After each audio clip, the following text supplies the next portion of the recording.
상속에 대해서 살펴보도록 하겠습니다.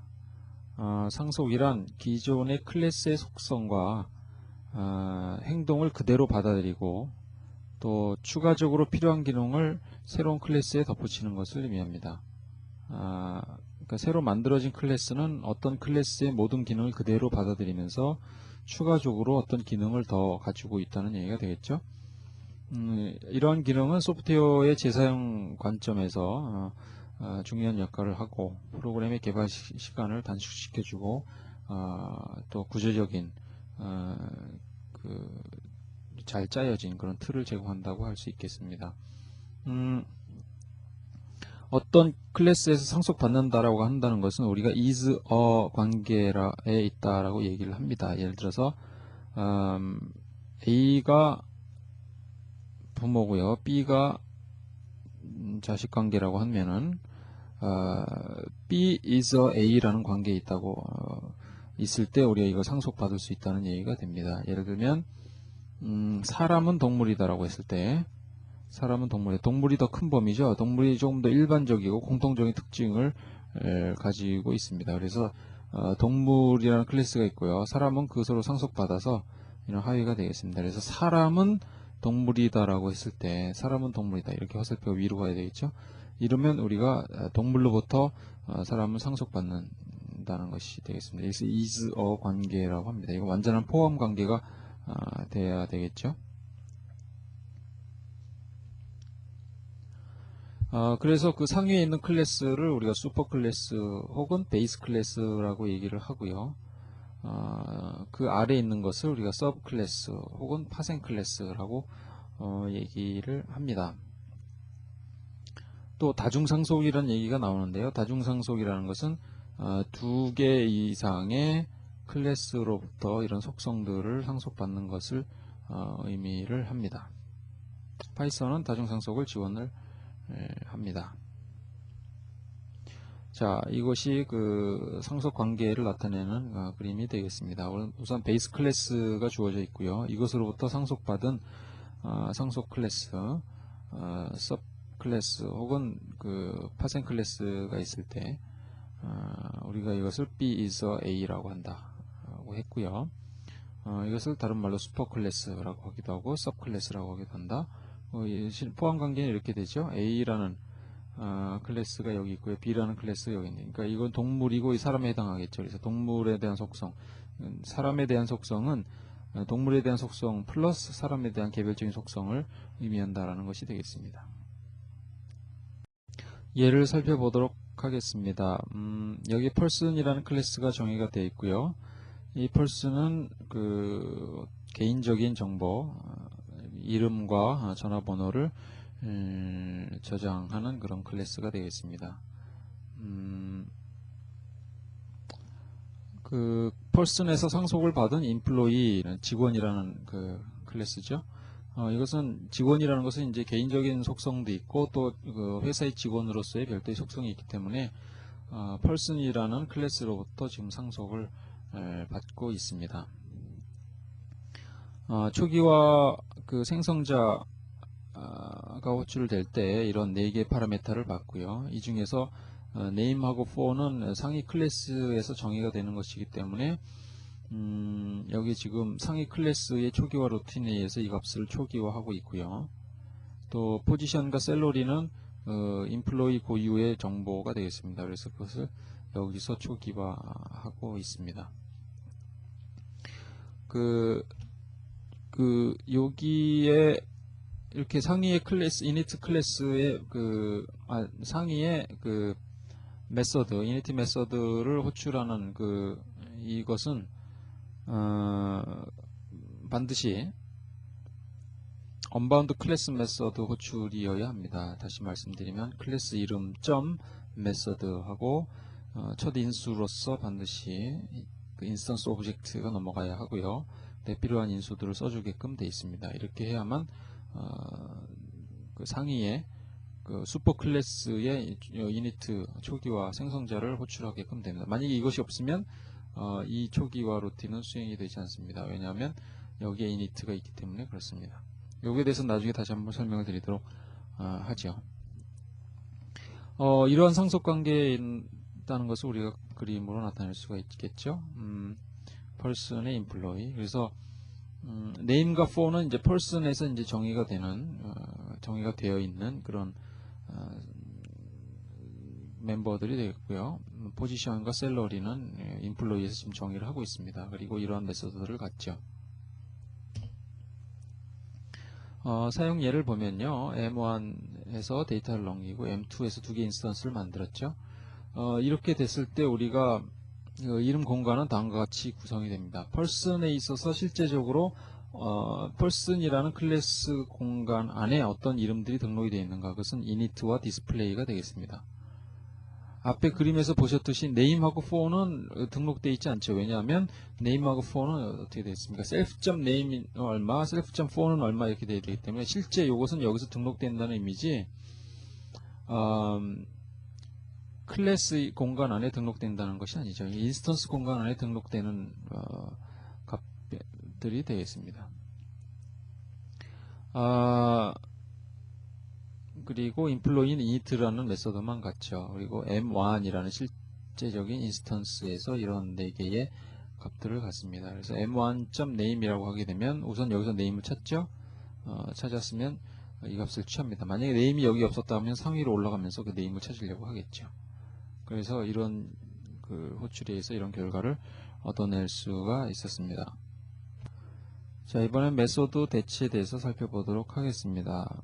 아까 이렇게 person하고 employee라는 클래스를 정의했었죠. 다시 한번 간단히 해보겠습니다. 자, person에 자, 이런 것을 만들고요. print p를 하게 되면 어떻게 나옵니까? 자, 메인 모듈에 있는 person 이런 클래스의 인스턴스다. 주소는 어디에 있다. 자, 이런 식으로 나옵니다. 그런데 별로 보기가 좋지 않죠. 그래서 우리가 일반적으로 프린트를 할 때 멋진 정보를 출력하기 위해서는 REPR 혹은 STR을 출력한다고 메소드를 만든다고 했습니다. 여기서 한번 만들어 보죠. name은 %s, for는 %s에서 이제 포맷 스트링으로 이 정보를 출력하도록 하겠습니다. 예, 됐죠? p 오브젝트를 만들고요. 다시 프린트를 합니다. 자, 이번에는 이렇게 출력된 게 아니고요. 그 name 있고 이름은 뭐고 전화번호는 뭐다 라고 출력됐습니다. 이것은 바로 REPR이라는 메서드에 의해서 출력이 된 것이죠. 자, 이번에는 employee를 다시 한번 이렇게 정의를 하고요. 왜냐하면 지금 person이 수정됐기 때문에 이것도 다시 정의를 해야 되겠죠. E는 employee. 그래서 이름은 GSLE 한번 만들어 보겠습니다. 1111. 포지션은 assistant associate AP라고 하겠습니다. 그 다음에 셀러리는 100. 자, 이렇게 만들어졌죠. print E를 합니다. 자, print E를 하니까 뭐가 출력이 됐습니까? 지금 name equal GSLE, phone equal 1111 이렇게 나왔죠. 이것은 뭐에 의한 출력입니까? 이것은 person의 REPR이 호출됐다는 뜻이 됩니다. 왜냐하면 지금 employee 자체는 아무런 출력할 수 있는 메소드가 없죠. 그러니까 어디서 찾습니까? 그 상위 클래스에서 찾아간다 그 말입니다. 아까 말씀드렸듯이 어떤 멤버나 메소드나 어트리뷰트를 이쪽에서 찾으려고 하는데 여기 없죠. 인스턴스 없으면 employee로 가죠. employee 없으면 person으로 간다는 것입니다. 그래서 print라고 했을 때 str 혹은 repr을 찾게 되는데 그것이 여기 정의가 안 돼 있죠. 그럼 위로 올라갑니다. 그래서 repr 요것을 출력하죠. 그런데 요것은 person에 관한 출력이지 employee에 관한 출력이 아니죠. employee에 관한 출력을 하려면 별도로 이걸 만들어줘야 할 것입니다. 그래서 person의 REPR이 만들어져 있지만 employee의 REPR을 만들게 되면 person의 REPR이 수행이 안 되고 employee의 REPR이 수행이 될 것입니다. 한번 해보도록 하죠.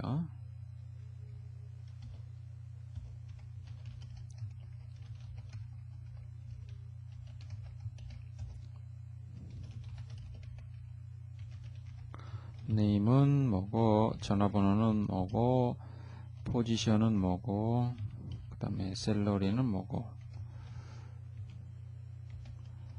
이런 정보들을 이렇게 출력을 합니다. self.phone, self.position, self.salary. 자, 그리고 다시 2를 만들죠. 그 다음에 프린트 2를 하겠습니다. 자, 이번에는 어떻게 출력됐습니까? 이런 정보가 출력이 되죠. 이건 뭐에 의한 출력입니까? 요 REPR에 의한 출력이죠. 그래서 현재 위에도 REPR이 정의가 되어 있고 인플로이에도 REPR이 정의가 되어 있죠. REPR 프린트를 하게 되면 REPR을 호출을 하게 되고 이것에 의해서 이 함수가 그냥 바로 이 메서드가 수행이 되게 되겠죠. 그러니까 위에 있는 펄슨에 있는 REPR을 참조하지 않게 되는 것입니다. 자, 이것을 우리가 뭐라고 합니까? 메서드의 대치라고 한다. 그러니까 슈퍼 클래스에도 같은 이름의 메서드가 있을 때 슈퍼 클래스에 있는 메서드는 호출이 되지 않는다는 의미가 되겠습니다. 그래서 하위에 있는 이 클래스의 메서드만 호출이 되기 때문에 위에 있는 이 메서드를 완전히 대치하는 그런 개념이라는 것이 되겠죠. 또 메소드의 확장이라는 것이 있습니다. 메소드의 확장은 그러니까 대치와는 다르죠. 대치는 슈퍼 클래스에 있는 것을 안 쓰고 밑에 것을 쓰겠다는 것이고요. 확장은 밑에 것을 쓰되 확장된 개념으로 슈퍼 클래스에 있는 메소드를 확장한 개념으로 쓰겠다는 것이 되겠습니다. 조금 아까 REPR을 이렇게 정의를 했었고요. 그 다음에 여기도 REPR을 정의를 했었죠. 그런데 이 코드를 살펴보면 아시겠지만 중복되죠. 여기 name equal more, phone equal more가 펄슨의 이 정보와 동일하게 지금 반복을 하고 있습니다. 이럴 필요 없죠. 그러니까 이런 정보들은 펄슨에 있는 정보를 그냥 이용을 하면 되고요. 추가적인 이 정보만 여기서 좀 다시 출력을 하도록 하면 되겠습니다. 하는 방법은 다음과 같습니다. 아까 그 이니트 호출할 때도 우리가 이런 식을 썼었죠. 그것을 이제 메소드 확장입니다. 이게 무슨 말이냐면 인플로이의 이니트가 호출이 되죠. 인플로이 이니트로 끝나게 되면 이건 메소드 대치라는 개념이 적용되겠지만 인플로이의 이니트가 호출이 되면 이것은 다시 펄슨의 이니트를 호출을 하게 됩니다. 그래서 이걸 수행하고 나서 이걸 처리하는 것이기 때문에요. 이 펄슨이라는 에 있는 이 컨스트럭터 생성자를 확장하는 개념이다라고 해서 메소드 확장이라고 볼 수가 있고요. REPR도 마찬가지입니다. 여기서 상위에 있는 이 내용을 그대로 호출을 해서 받고요. 이 내용을 여기다 다시 추가를 하겠다는 내용이 됩니다. 우리 한번 여기서 수정을 해보도록 하겠습니다. REPR을 그냥 이렇게 쓰지 않고요. 자, 일단 S를 펄슨의 REPR을 호출합니다. 인수는 필요 없죠. 셀프 이후에는요. 그리고 나서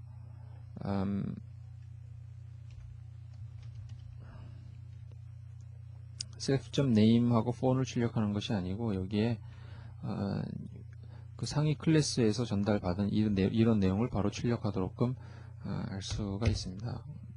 인스턴스를 다시 정의하고요. 출력을 하도록 하겠습니다. 자, 반복적인 그런 내용들을 여기서 다시 쓰지 않고요. 이 상위 클래스, 슈퍼 클래스에서 정의된 그 정보를 이렇게 REPR을 확장해서 사용한 개념으로 사용을 했습니다. 이런 것을 메소드의 확장이라고 합니다. 그래서 일단 호출이 되면 REPR이 호출이 되죠. 서브 클래스에.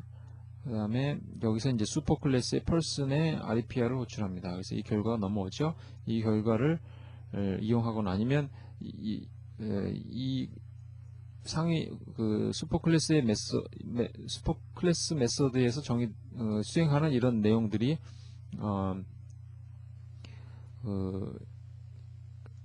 이 메소드에서 수행하는데 도움이 되는 루틴들이 존재할 수도 있겠죠. REPR인 경우에는 물론 이제 단순히 문자를 리턴하는 것만 관심이 있지만요. 그래서 이렇게 얻어진 결과를 설정을 하거나 아니면 그 결과를 리턴하거나 이렇게 해서 처리를 하도록끔 되어 있습니다. 상속 클래스 예를 하나 살펴보도록 하겠습니다. 자, 여기에 포인트라는 클래스가 있고요. 서클, 원이라는 클래스가 있고요. 그 다음에 원주, 실린더라는 클래스가 있습니다. 포인트는 가장 기초가 되는 클래스죠. 여러가지 도형의 기본적인 공통적인 정보를 가지고 있는 클래스가 되겠습니다. 포인트는 x, y 좌표를 가지고 있고요. 포인트에 대한 area라는 함수를 여기다 지금 정의를 해놨는데요. 면적은 0이죠. 그 다음에 포인트를 이동할 때 사용하는 move, 델타 x와 델타 y가 주어지겠고요. REPR은 이제 프린트에 의해서 사용되는 그런 메서드가 되겠습니다. 자, 서클이라는 클래스는 포인트를 스포 클래스로 하는 그런 클래스가 되겠고요. 서클은 뭡니까? 그 중심점과 반지름으로 구성이 되죠. 그래서 x, y하고 r이라는 정보를 갖는데요. 이 x, y라는 정보는 원의 좌표죠. 중심 좌표고 r은 반지름이 되겠습니다. 이 x, y를 이 포인트 상위 클래스인 슈퍼 클래스인 포인트의 초기화 루틴을 수행함으로써 이 값을 초기화를 하고요. 여기서 중복된 코드를 작성할 필요가 없죠. 그 다음에 여기 반지름을 이렇게 설정을 하고 있습니다. 에리어는 이렇게 나름대로 서클의 에리어를 정의를 해주면 되겠습니다. 그래서 에리어라 호출을 하게 되면 이 에리어가 수행이 되겠죠. 슈퍼클래스 에리어는 호출이 되지 않겠습니다. 메서드 대치한 효과가 있게 되고요. 지금 이 이니트는 메서드를 확장한 그런 것이 되겠습니다. REPR도 이것도 메서드를 확장한 것입니다. 그러니까 포인트가 어디고 이 정보는 이제 이 포인트의 그 REPR에 의해서 생성된 정보가 되겠고요. 그 다음에 반지름을 추가로 이렇게 쓰고 있습니다. 자, 실린더라는 것도 이제 이 서클의 한 종류가 되겠죠. 그래서 x, y 좌표에 반지름이 있고 하이트, 높이까지가 있는 것이 원주가 되겠습니다. 그래서 x, y, r은 서클을 호출하고요. 그 다음에 하이트는 이제 이렇게 인스턴스 멤버로 지금 설정을 하고 있습니다. 에리아로 계산을 하고요. 추가로 이제 볼륨이라는 최적이라는 저것도 같습니다. 에리아는 이제 원주의 전체적인 표면적만을 계산하는 것이고요. 볼륨은 이제 최적을 계산을 하는 게 되겠죠. REPR도 이제 그 X, Y, R의 정보를 그 서클의 REPR로 얻고요. 하이트를 여기 추가로 좀 기술을 하고 있습니다. 그래서 포인트, 인스턴스, 서클, 실린더를 이렇게 만들 수가 있고요. 각각을 호출했을 때 각 인스턴스에 맞는 클래스에 맞는 그 REPR이 호출될 겁니다. 이렇게 세 개가요. 그 다음에 에리아 호출하면은 C2는 이제 실린더니까 실린더 에리아가 호출이 되고 C2점 볼륨 이 볼륨이 호출되겠죠. 근데 C1점 에리아를 호출하게 되면 C1은 서클이기 때문에 이 에리아가 호출되게 되죠. 또 P1.move 이런 식으로 포인트를 이동하실 수가 있습니다. 또 C1.move, C2.move 해서 중심점을 이동할 수도 있습니다. 그러니까 이런 서클이나 실린더의 중심점도 마찬가지로 이걸 이용할 수가 있죠. 왜냐하면 포인트가 슈퍼 클래스이기 때문에 가능한 얘기입니다. 그래서 실행을 해보면 다음과 같은 결과가 납니다. 이건 포인트, 서클, 실린더에 의한 출력 결과고요. 그 다음에 요 두 개는 이제 C2의 에리아, 볼륨에 대한 출력 결과가 되겠고요. 그 다음에 C1의 에리아, 포인트를 이동한 이후에 10씩 델타 x 델타 y를 10만큼 이동한 새로운 좌표가 되겠습니다.